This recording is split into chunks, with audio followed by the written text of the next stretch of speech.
Adding fractions with the same denominator. This is one of the most straightforward things in fractions, and once the rule clicks, it stays with you. Here is how it works. When two fractions share the same denominator, they are already measured in identical parts. There is nothing to convert or adjust beforehand.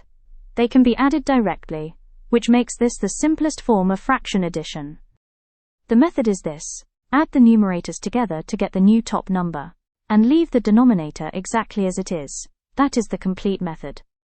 The bottom number does not change. The denominator represents the size of each part.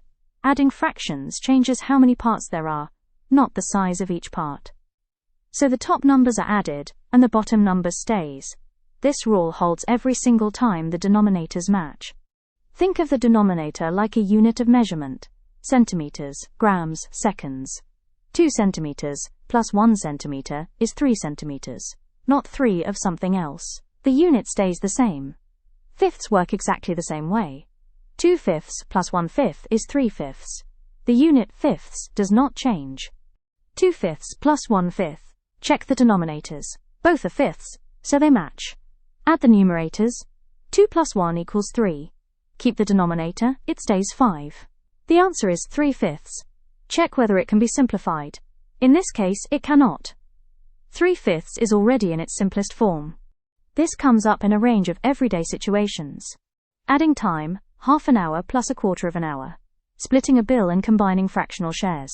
Combining ingredients in a recipe.